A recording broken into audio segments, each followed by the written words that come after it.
பேசுறோம். இந்தியா முழுவதும் முஸ்லிம்கள் பாதிக்கப்படக்கூடிய செய்தியை பேசிட்டு இருக்கிறோம்.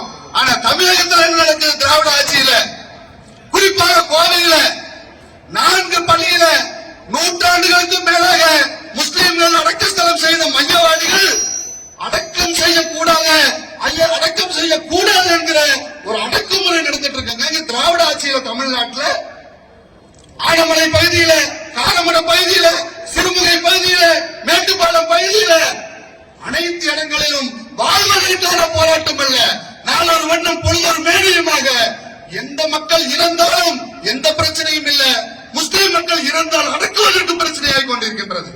தமிழக அரசு உடனடியாக கோவை மாவட்டத்தினுடைய ஆட்சித்தலைவர்களுடைய செயல்பாட்டில் கவனம் செலுத்த வேண்டும் என்று இந்த நேரத்தில் பதிவு செய்து விரும்புகிறேன். 7 பள்ளிவாசல் கோவையில மட்டும் பள்ளிவாசல் தொழுதுட்டு இருக்கிறாங்க, இடவசதி பத்திரம் இல்ல, விரிவாக்கம் செய்யணும்னு சொன்ன அனுமதி கொடுக்க மாட்டேங்கிறார் கோவை மாவட்டத்தினுடைய ஆட்சித்தலைவர் அவங்க. நேற்று 91 வயது மூதாட்டி 70 ஆண்டு காலமாக ஒரு பகுதியில் வசிக்கிறாரு. 175 வருஷமாக அந்த மையவாடியில் முஸ்லிம்கள் அடக்கம் செய்யப்பட்டிருக்கிறாங்க. அந்த மையவாடியில் அடக்கம் செய்ய அனுமதிக்க மாட்டேங்கிறாரு.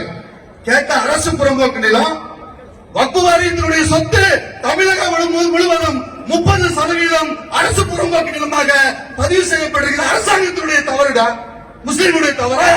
நீ உன் கஜெட்ல மாத்து, எங்க சொத்தை மாற்ற முடியுமா? மாற்ற வேண்டியது நீ, மாறிக்கொள் என்று எங்களை சொல்லாது. ஓடுகிறவரை நான் நதி, கட்சிக்கில் தான் சிங்கம், போராடுவதுதான் தமிழ்நாடு முஸ்லிம் முன்னேற்ற கழகம். உங்களுடைய அடக்குமுறை எங்களிடம் திணிக்க நினைக்காது. நேற்று இரவு 4 மாவட்டத்தில் ஆர்ப்பாட்டம் நடந்தது.